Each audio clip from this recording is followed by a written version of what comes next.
देख रहे हैं अब तक न्यूज चैनल।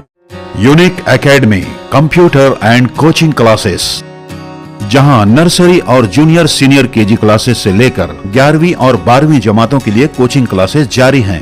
यूनिक एकेडमी में ऑडियो और वीडियो स्क्रीन का इंतजाम भी किया गया है। 5वीं, 6ठी, 7वीं और 8वीं जमात की स्पेशल क्लासेस भी जारी हैं। उर्दू, इंग्लिश, मराठी और मैथ्स की बेसिक क्लासेस भी जारी हैं। लड़कियों के लिए बिल्कुल सेपरेट क्लासरूम। यूनिक एकेडमी में अपने बच्चों का एडमिशन करवाएं। हमारा पता याद रखिए, शहीद अब्दुल हमीद कुसुम्बा रोड, निहाल नगर पुलिस स्टेशन के सामने, मालेगांव।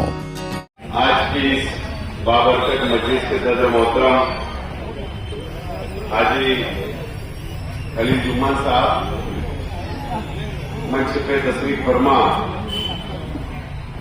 हाजी आसिफ साहब सुपारी वाला, हाजी वसीम साहब, हाजी डॉक्टर नदीम अंसारी, अतीक बाबा साहब। आज मुल्कों के हालात, हमारे बुजुर्गों ने कभी ऐसा सोचा नहीं था कि इस मुल्क के अंदर ये हालात क्या आएंगे कि हिंदू और मुसलमानों को बांट दिया जाएगा, जो फसादात होंगे, नफरत बढ़ेगी, हुजूर की शान में गुस्ताखी होगी, फिक्रा परस्ती बढ़ती जाएगी। किसी ने भी नहीं सोचा था जब इस मुल्कों को आजादी मिली है। जो भाईचारा उस वक्त था, आज मुकम्मल तौर पर वो भाईचारा खत्म हो गया। कुछ इंसानियत नवाज लोग बचे हैं, कुछ नहीं, बड़ी तादाद बची हुई है, बहुत बड़ी तादाद। अगर आप उसका वोट परसेंटेज निकालेंगे, जो मुल्कों के अंदर अभी जो पार्लियामेंट के हालिया इलेक्शन हुए, उसका वोट परसेंटेज निकालेंगे, अपोजिशन सरकार के खिलाफ में कितनी पार्टियों ने इलेक्शन लड़ा, उनकी वोट निकालेंगे और इनकी वोट निकालेंगे, तो आपको समझ में आ जाएगा कि अपोजिशन की वोटें ज्यादा है। इसका मतलब सेक्युलरिज्म कायम है। लेकिन कुछ नफरत फैलाने वाले लोग, लड़ाने वाले लोग आज इस मुल्क में है। अब सरकारें जब उनके मिजाज की है, सरकारें उनकी बैठी हुई है, सरकारें फिरका परस्त पार्टियों की बैठी हुई है, तो इस मुल्क के अंदर अब वक्त आ रहा है कि एक ताकतवर अपोजिशन, एक ताकतवर कानून बनाने वाले अदारे के अंदर ताकतवर नुमाइंदों की जरूरत आज मुल्कों के अंदर है। चाहे वो मुल्कों के कोई भी रियासत की असेंबली के अंदर हो या पार्लियामेंट के अंदर हो, जो ताकत फिरका परस्तों के खिलाफ बोल सकती, जो कानून सख्त बना सकती, जो उस पर बहस कर सकती, जो मुसलमानों की नुमाइंदगी कर सकती, सेकुलरिज्म को मजबूत कर सकती।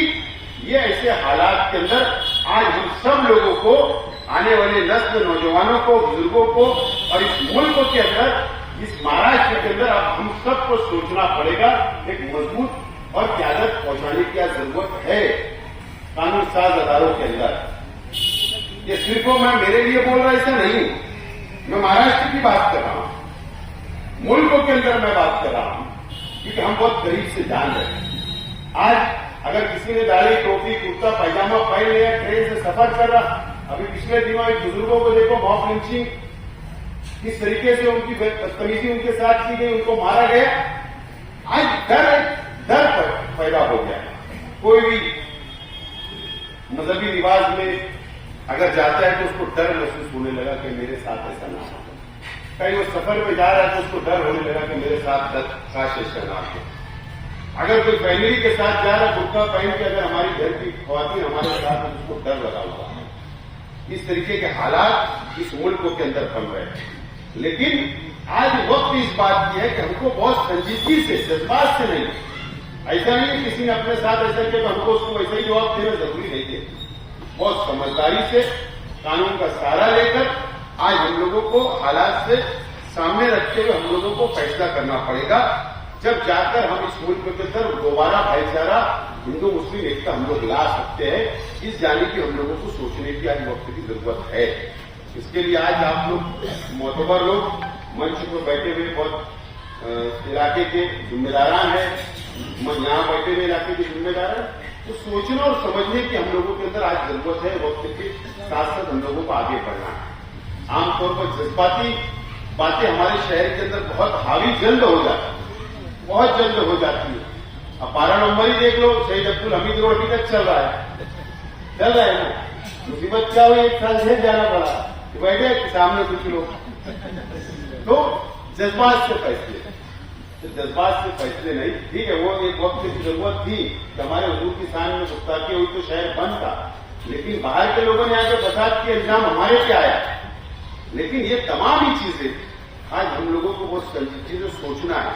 आप देखिए, इलेक्शन सामने है, किसी ने यूपी के अंदर बैठ के कोई योगी पाखंडी हुजूर की शान में गुस्ताखी करता, कोई श्रीरामपुर के अंदर करता, कोई मस्जिद में घुस के मारने की बातें करता। तो ये हालात जिगाने की कोशिश हो रही कि सरकारें वापिस आ जाए, बढ़ जाए हिंदू और मुसलमान। ये तमाम ही चीजें हम लोगों को सोचना और समझने की जरूरत है। बहरहाल अल्लाह का करम है, अल्लाह का बहुत एहसान है कि अल्लाह ताला ने हमको मालेगांव जैसे शहर, मस्जिद और मीनारों के शहर से अल्लाह ने पैदा किया। आज यहाँ पर हम लोग बहुत खुशहाल जिंदगी गुजार रहे हैं।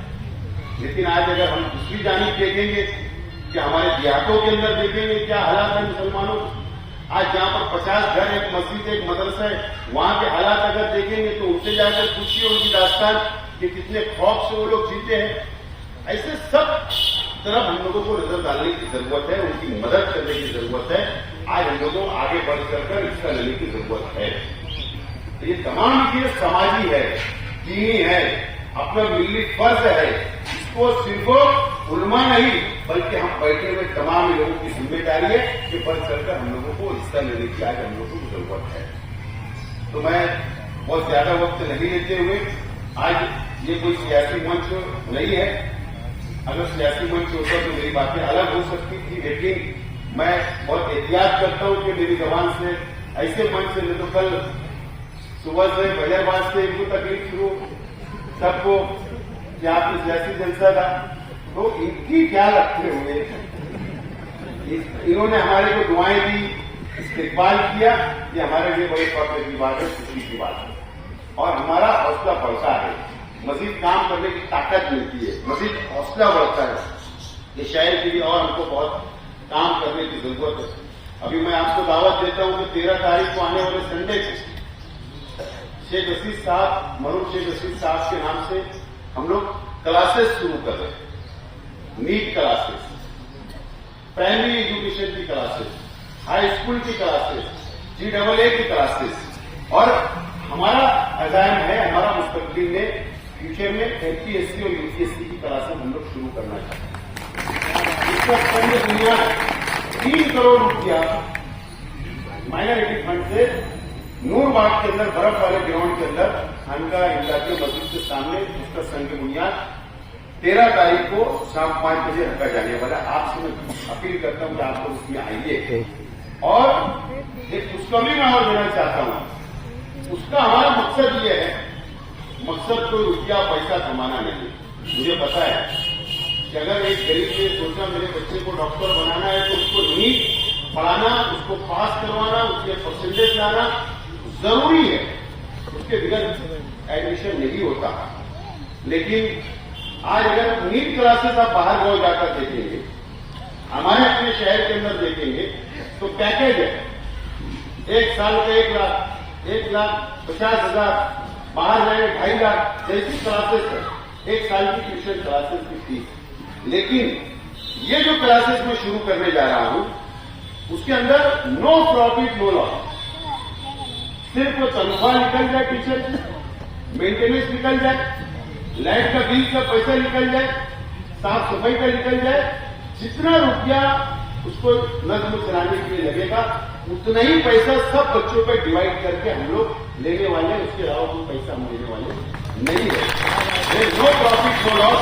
एक गरीब का बच्चा, एक पावरलूम मजदूर का बच्चा भी, एक सब्जी बेचने वाले का बच्चा भी वहां पर एडमिशन लेके पढ़कर डॉक्टर बन सकता है, इंजीनियर बन सकता है। यह हमारा अपना मकसद है। मैं आपकी ध्यान था वो तमाम जिम्मेदारान, आप लोग मदरसा चलाते, मैंने आपका जो मदरसे में जो नज्म आपका चलता है, अल्हम्दुलिल्लाह शहर के अंदर आपकी मिसालें दी जाती है शहर के अंदर, मैंने ये देखा हूं, सुना हूं। और मैं आज आपसे आपके लिए खुसूसी दावत देकर जा रहा हूं। दुआएं करिए कि वो संग बुनियाद हो, मुकम्मल हो और शुरू हो, और इंशाल्लाह आपके मदरसे के बच्चों का एडमिशन अगर होगा तो इंशाल्लाह हम लोग उसको मुफ्त में करवाएंगे। बच्चों में तैयार हो जाता है, ऑफिस भी बनाइए, आलिम भी बनाइए, उनको डॉक्टर भी बनाइए, उनको इंजीनियर भी बनाइए। उसके लिए हम लोग बिल्कुल तैयार हैं। पूरे शहर के अंदर एक हम लोग उसके लिए कोटा कर देंगे। कितने ऑफिस को लिया जाएगा, कितने गरीब के बच्चों को लिया जाएगा, कितने ये बच्चों को लिया जाएगा, इसका हम लोग शेड्यूल बनाने वाले हैं। और मैं इसके अंदर कोई बड़ा ट्रस्ट वगैरह नहीं बनाने वाला हूं। हमारी ये तैयारी है कि ये घर के ही ट्रस्ट रहे, ताकि उसकी निगरानी हम लोग अच्छी तरीके से कर सके। न तो कल बाहर का ट्रस्ट रहेगा, रुपया पैसे दिखेगा, एक आध तक से कोई मसला खड़ा हो गया तो वो पूरा मामला चौपट हो जाएगा। तो हमको ऐसा नहीं करना है। तो मेरा मकसद हमेशा एजुकेशन पे फोकस रहा है, तालीम पे फोकस रहा है। आप मेरा 5 साल एवरेज हिस्ट्री देखिए, मैं भटका नहीं, मैं तालीम पर फोकस किया। आज भी मेरी तालीम पे फोकस मैं कर रहा हूं और वही सेंटर की बुनियाद में रखने जा रहा हूं। इंशाल्लाह उसको अच्छा तरीके से मैं चलाने की कोशिश करूंगा।